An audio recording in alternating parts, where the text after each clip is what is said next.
안녕하세요. 허태근입니다.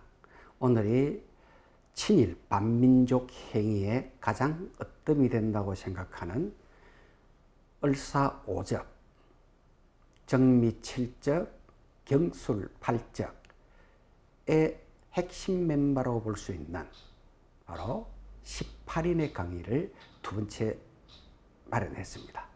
그 두 번째 시간에 대표적인 사람이 박재순이죠. 이 강의를 준비하면서 박재순에 대한 성격을 대충 나름대로 파악을 해봤습니다.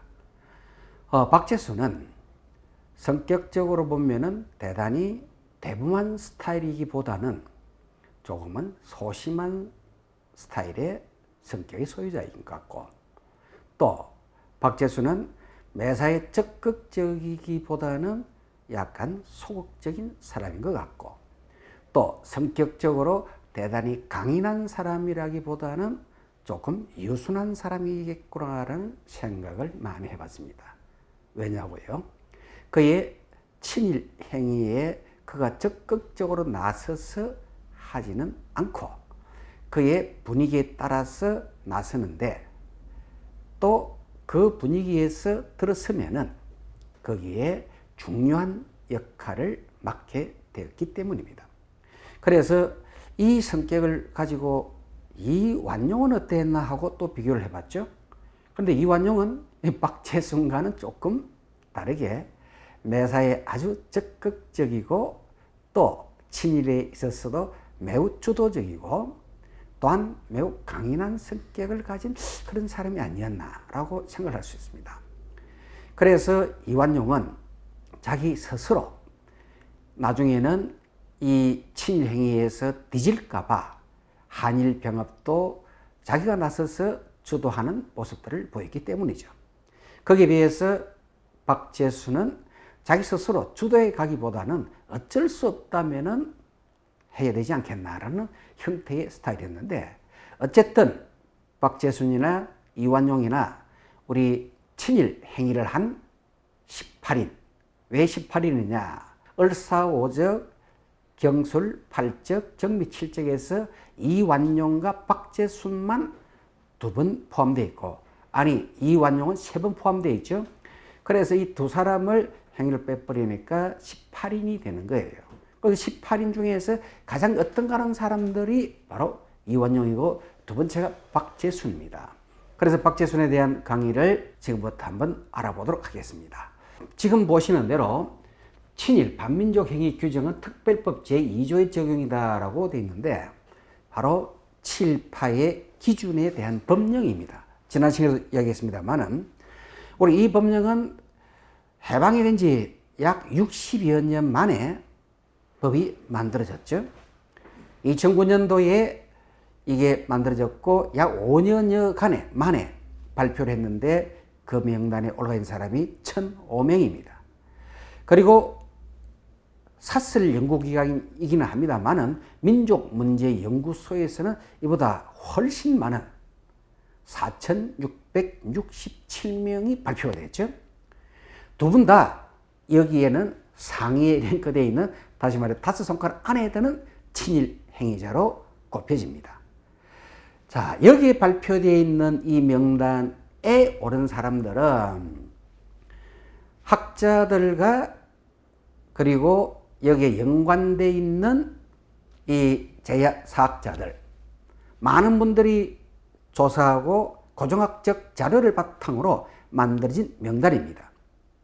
그래서 우리가 친일파를 취급하는 기준의 하나의 교과서라고 볼 수도 있죠. 그렇다고 해서 100% 이 행위가 다 맞지는 않을 수도 있습니다. 왜냐하면 역사는 어느 측면에서 어떻게 누가 보느냐에 따라 가지고 달라질 수도 있고, 뿐만 아니라 역사는 새로운 고정학적 사료가 나오면 또 달라집니다. 그래서 여기에 올라가 있는 사람들 중에 고정학적 사료가 발견되지 않아 가지고 자기의 행동과 관계없이 핵심 멤버로 올라가 있는 사람도 있을 수 있습니다. 그래서 E.H. 칸은 역사는 과거와 현재의 끊임없는 대화다라고 했던 거죠.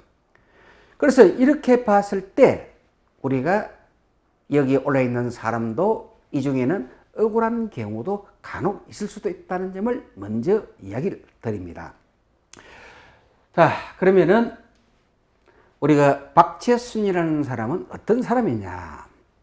박재순은 경기도 용인 출생으로 되어 있습니다.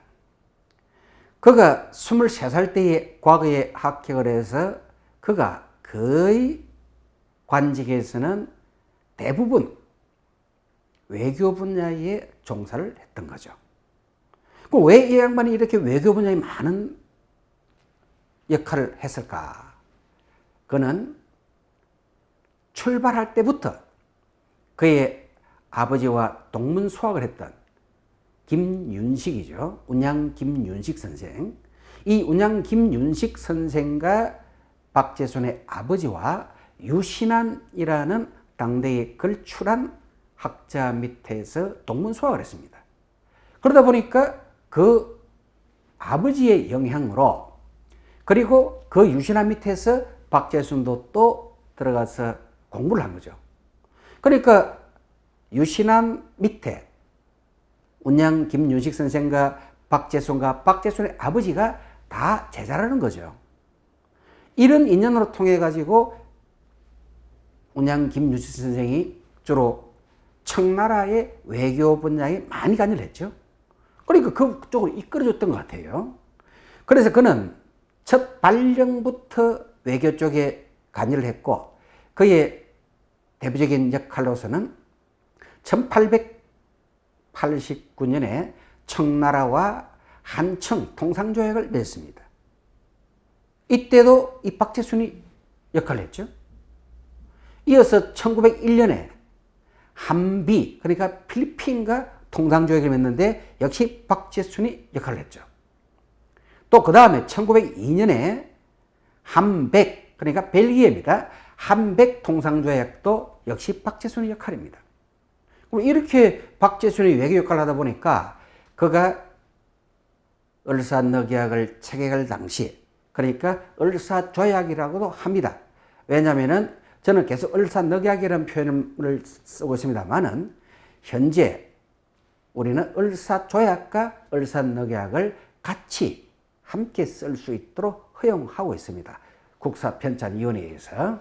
그래서 이 을사늑약 당시 박재순은 아시다시피 외무 대신이죠. 그러니까 외무부 장관이었죠. 그죠? 예.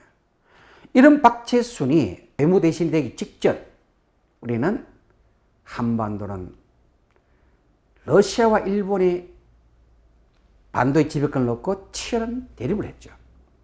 그보다 조금 더 올라가면은 우리 한반도는 참으로 아픈 역사가 많죠. 이 이유는 저는 생각합니다. 근대사회 전환이 늦어가지고 힘이 없으니까. 그래서 1894년부터 1904년까지 굳이 연대를 잘라본다면은 이 시기는 청나라와 일본이 한반도 지배권을 놓고 싸웠던 거죠. 그 대표적인 게 청일전쟁이죠. 이 청일전쟁은 우리나라에서 동학농민운동이 발생하였고 그 동학농민운동에 거세게 불어서 서울로 향해 올라오자 당시 민황후는 청나라에 도움을 청했고 그 청나라가 적각 날아들어와서 충청도 아산 쪽으로 들어왔죠. 그게 5월 6일로 기억합니다만은 이래서 충청도 아산을 딱 당도한다는 소식이 들으니까 적각 일본이 인천만을 들어옵니다. 그게 5월 8일로 기억합니다. 이 5월 8일 날 이렇게 인천만을 딱 들어오니까 그러면은 왜 청나라가 들어오는데 일본이 덩달아 오느냐? 그것은 1882년에 이목을 한 결과 청나라와 일본이 텐진 조약을 맺었죠. 그 조약에서 양국 군대는 조선 반도에서 물러난다. 만약에 다시 조선 반도에 들어오게 되면은 청은 일본의 허락을 받아야 되고 일본은 청나라의 허락을 받아야 한다. 라는 조항이 있습니다. 이 조항을 믿기로 해가지고 민왕후가 청나라에 도움을 청하니까 청군이 들어오게 되고 청군이 들어오니까 그 조항이 위배해가지고 즉각 일본이 들어온 거예요. 이래서 두 나라가 딱 한반도의 위기 상황을 고조시키고 있죠. 이때 동학군들은 우리가 외세를 불러들여서는 안 된다. 그래서 조선 정부와 화약을 맺었는데 그것이 전주화약이죠. 이 전주화약에서 조선의 봉건사회계획을 배정계획 12조를 받아들였고 그거를 실시하기 위해 조선 정부에서는 이거를 받아들였고 이거를 실시되는지 안 되는지 확인하기 위해 동학군은 집강소를 둔 거죠. 이러다 보니까 이 상태에서 청나라와 일본이 필요가 없게 된 거죠. 그죠? 그럼 어떻게 해야 돼요?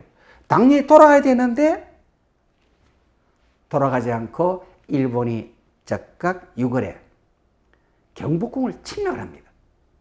경복궁을 침략을 해가지고 바로 청나라를 향해서 총을 당기는데 그것이 청일전쟁이죠. 이 청일전쟁이 왜 그럼 일본이 청일전쟁을 일으켰냐는 거예요. 그것도 우리 땅에 있어요. 이유는 지금까지 청나라가 조선에 대한 조선 건국부터 청일전쟁 이전까지는 해도 과언이 아니죠. 청나라의 4대 관계로 있어 왔습니다. 그러다 보니까 청나라가 조선에 대한 영향력이 매우 강하니까 그 청나라로부터 조선의 영향력을 배제시키고 일본이 조선에 대한 지배권을 장악하기 위해서 일으킨 전쟁이 청일전쟁이라는 거죠. 이 전쟁에서 일본이 승리를 하면서 아시는 대로 시모노세키 조약을 맺었죠. 그 조약에서 승리의 대가로 요동과 타이완을 할양받았죠. 그럼 왜 요동을 가졌느냐? 요동은 대륙을 진출하기 위한 기지를 확보한 것이고 타이완은 동남아 진출을 위한 기지를 확보하기 위한 것이었죠. 이러다 보니까 러시아가 가만히 생각해 보니까 한반도와 요동 땅에 러시아가 진출하려고 하는데 일본이 선수를 친단 말이에요. 그래서 일본 주재 러시아 공사관에서 독일 공사관, 프랑스 공사관을 모아가지고 3국이 일본에 압력을 넣습니다. 요동 돌려줘라. 타이완은 제외입니다. 요동을 돌려줘라.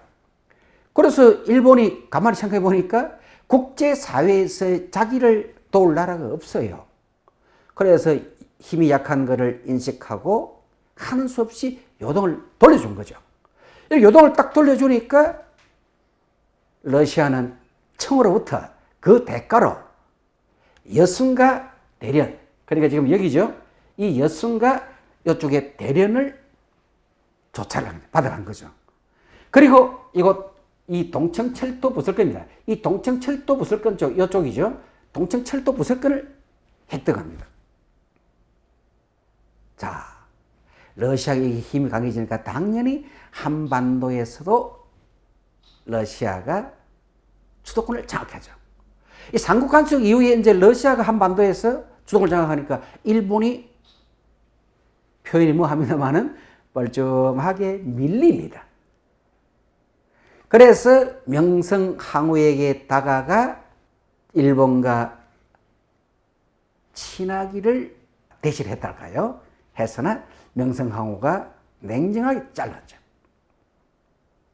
이 일로 통해서 일본은 엄청난 일을 저질렀죠. 그것이 바로 을미사변입니다. 이래 이제 을미사변이 딱 터지니까 우리 조정 내부에서는 고종은 얼마나 불안하겠어요. 그리고 이때 이완용, 이범진이 러시아 공사 베베르와 접촉해가지고 고종을 러시아 공사관으로 옮기는 아간 파절이 생긴 거죠. 자, 그리고 이 아간 파절을 통해 러시아가 한반도 또 지배권이 더 강해집니다. 그러니까 러시아는 요동에 관한 지배권과 더불어 한반도 지배권까지 다 잡게 되는 거예요. 무슨 말인지 아시겠죠? 그러니 일본은 완전히 이제 배제되는 분위기입니다. 여기에다가 러시아가 한반도에서 지배권이 강해지면서 아간 파절 이후에 이권 장악까지 파고 들어옵니다. 다시 말해서 경원, 종성, 금강, 채굴권. 그러니까 이 지도상에 봤을 때에 이쪽이겠죠. 그죠? 예, 이 끝쪽인데, 자, 경원, 종성, 건강, 채굴권. 거기다가 압록강, 울릉도, 산림, 벌채권. 거기다가 우리나라에 한러은행 설치를 하려 하고 부산 영도, 전령도죠. 그 당시에 전령도 저탄소 설치까지 계획을 하고 있습니다. 이러니 가만히 생각해보니까 러시아가 우리 조선을 너무너무 힘들게 하고 있다. 이때 이완용이 러시아를 돌아서 미국 쪽으로 돌아갑니다. 왜? 원래 미국 공사관을 지냈으니까요. 그래서 원래 친미파 있지 않습니까? 그죠? 잠시 또 러시아에 왔는데, 러시아는 강이 또 이쪽 가는 거예요. 여기서 가장 불안을 느끼는 나라가 일본입니다. 그래서 일본이, 자, 그러면 러시아를 가장 싫어하는 나라가 누구일까를 찾아야 되겠죠. 그게 바로 영국입니다. 그래서 영국과 일본이 동맹을 맺으려고 이렇게 물밑 작업을 합니다.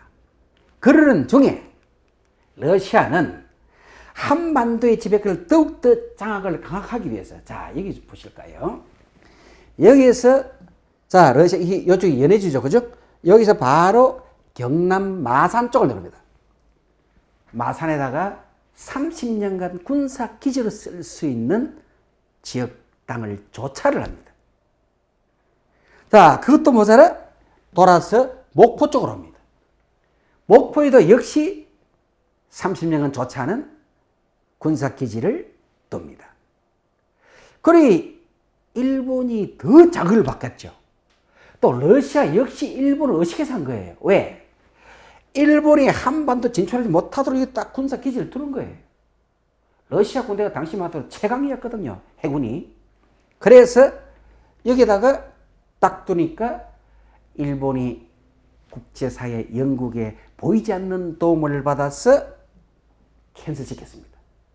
이 두 개를. 그러고 나서 가만히 생각해 보니까 러시아를 막아야 될 나라가 더욱 절실합니다. 바로 영국이죠. 그래서 영국한테 우리 두 나라가 러시아를 방어할 수 있는 동맹을 많이 맺읍시다. 그러면 왜 영국은, 그 도도한 영국이 아시아의 은사 신생국가 막 뜨고 있는 이 일본이 필요했을까? 답은 간단하죠.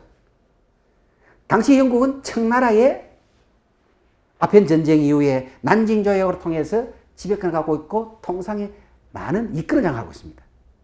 이 청나라를 위협하는 나라가 러시아입니다. 이러다가는 우리 영국도 거기에 이권이 배제될 수가 있구나. 그리고 또 일본이 계속 이렇게 푸시를 한 거죠. 그러니까 영국이 오케이.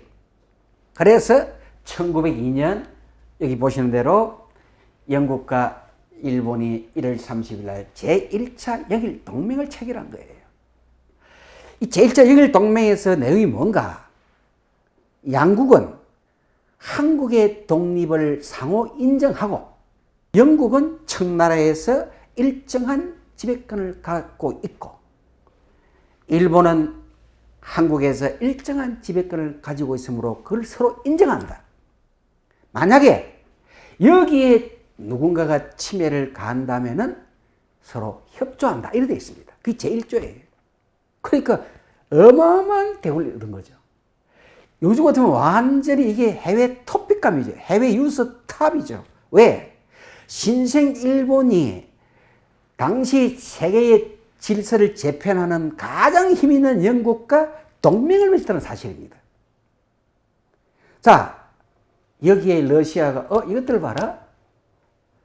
그래서 1903년 이렇게 다시 뺑 돌아서 여기 오면은 신이죠, 그죠?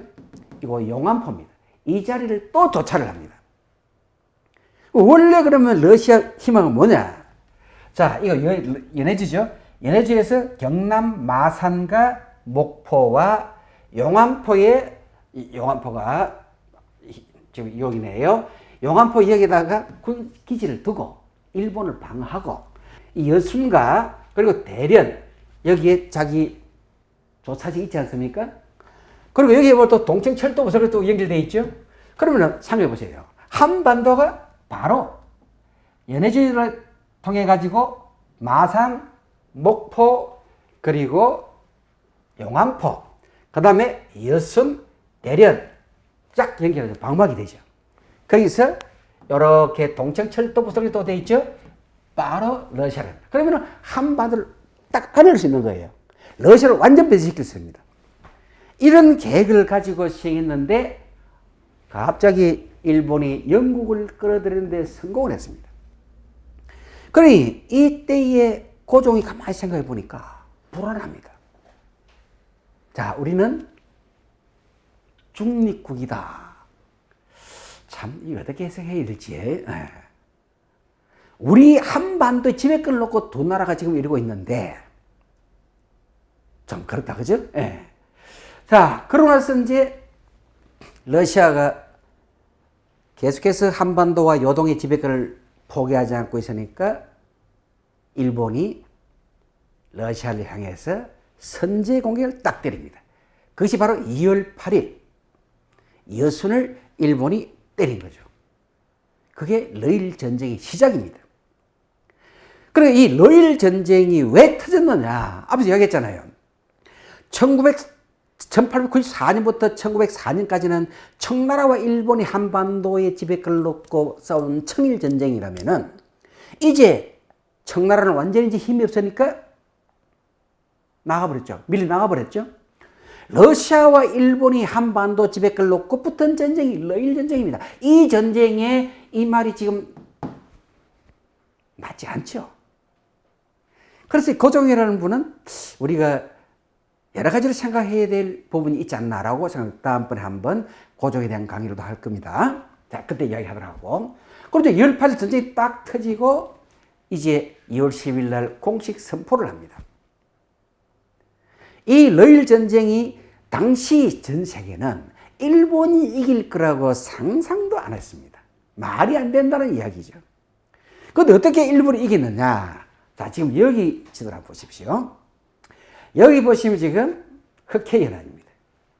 당시 러시아의 최강의 함대가 여기에 딱 진입지하고 있습니다. 그런데 이 함대를 1904년 10월, 그러니까 2월에 전쟁이 터졌는데 점점 간단하게 생겼던 그 전쟁이 러시아가 자꾸만 불리하게 돌아간단 말이에요. 그래서 최강의 군대를 아주 화려한 진격 행사를 마치고 보시다시피 자, 이 항에서 출발합니다. 출발해가지고 자, 이를 뺑 돌아갑니다. 그러면 일이 돌아왔잖아요. 일이 돌아가면 안 되고 어디로 가면 이게 지금 자, 이걸 돌아야 되겠죠? 일이 돌아가면 어디로 가죠? 로마 지금 이쪽에서 지중해에서 돌아가는 이 관문입니다. 이게 지금 이베리아 반도잖아요. 이베리아 반도 이쪽으로 해가지고 여기 지금 현재 우리가 스페인, 포르투갈이죠, 그죠? 그러니까 일이 돌아가는 계획이 아니고 원래는 요래 지중해 쪽으로 들어옵니다. 들어와가지고 여기 보시면은 여기 지금 뭐죠? 수에즈 운하이지요. 이 수에즈 운하로 이리 들어옵니다. 이래. 이게 수에즈 운하를 돌아가지고 이러면은 이래서 이를 거쳐가 이리 오는 겁니다. 그런데 자, 조금 전에 제가 뭐랬죠?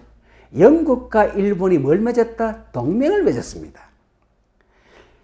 영국과 일본이 동맹을 맺었기 때문에 영국이 이 수에즈 운항 관리권을 가지고 있는 상태에서 영국이 허용해 줄 리가 없죠. 그래서 명분이 뭐냐? 지금 수에즈 운하는 공사 중이다. 그리고 막 공사를 벌려요. 공사 중이라서 이쪽으로 갈 수가 없네. 미안해네. 통보를 딱 합니다. 그러니까 하는 수 없이 어마어마한 빈 서양을 돌아서 실론 섬을 돌아서 요래 가지고 인도양을 해가지고 요게 지금 필리핀 아파트로 해서 돌아오는데 이까지가 220일 29,000km를 돌아옵니다. 사람이 이 먼 길을 돌아다 보니까 거의 220일이면 한 8, 9개월 되겠죠. 약 9개월 가량의 이 세월을 돌아서 돌아오니까 지쳐버려요. 그래서 제일 큰 문제가 먹거리, 식량도 부족해집니다. 기도 떨어져 버리고 식량도 떨어지고 모든 게 다 힘이 들게 됐어요, 지금. 그래서 이렇게 뺑 돌아다 보니까 돌아서 그 힘이 딱 빠졌을 때, 자, 이제 이 대마도 앞으로 지나게 되는 거죠. 여기에서 일본군이 딱 때리겠다가 힘이 다 빠진 러시아 함대를 공격함으로 완전히 이쪽 1905년 5월 27일 돼 있죠. 여기서 러시아는 사실상 지게 됩니다. 자, 이런 전쟁에서 러일전이 땅 터져 넣고, 보세요. 전쟁을 터뜨려 놓고 이제 일본은 한국의 군사 기지를 확보하고 한국의 내정을 간섭할 수 있는 조약에 들어갑니다. 그것이 바로 1904년 2월 23일 날 한일의정서입니다. 이 한일의정서의 목적이 러일 전쟁을 터뜨려 놓고 전쟁의 군사 기지를 확보하는 게 첫 번째 목적이고, 두 번째, 일본이 조선을 이렇게 내정을 간섭해서 원하는 쪽으로 움직이기 위한 것이 두 번째 목적이에요. 목적 다 되겠죠? 예. 자, 그러고 나서 이제 다시 보시면은 8월에 협정서, 일명 제1차 한일협약이라고 합니다. 이 한일협정서의 내용은 뭐냐? 한국에 고문을 두자. 고문이란 일본이 지정하는 사람 한 사람, 일본인 이외에 한 사람을 둘 수 있다는 겁니다. 그게 이제 여러분들 중고등학교에서 잘 배웠듯이 일본인 메카다죠. 메카다를 왜 보내느냐? 한국의 화폐 경제를 계획하고 한국의 경제권을 장악하기 위해서 들어온 사람이 메가다입니다. 이 메가다에 의해서 완전한 경제권이 먼저 일본 넘어간 거예요. 그 다음 두 번째는 외교. 굉장히 중요하잖아요. 스티븐슨을 끌어들입니다. 스티븐슨을 끌어들여가지고 스티븐슨과 우리나라 한국의 외교를 맡깁니다. 스티븐슨에. 이 양반이 전 세계 힘 있는 나라, 관련되는 나라 돌아다니면서 한국은 일본의 영향하에 두는 것이 제일 좋을 것 같다라고 이렇게 연막을 치고 다닙니다. 자, 이렇게 이제 한일협정서를 통해 가지고 사실상 한국은 일본의 영향하에 점점 빠져들어가고, 그리고 러일 전쟁은 점점 일본의 승리 쪽으로 가까워져 갑니다. 이때 보세요. 1905년 7월입니다. 1905년 7월에 일본인 가스라, 외무 담당 가스라와 미국인 태프트 사이에 두 나라 간의 조약이 체결됩니다. 그 조약의 내용은 뭐냐? 미국과 일본은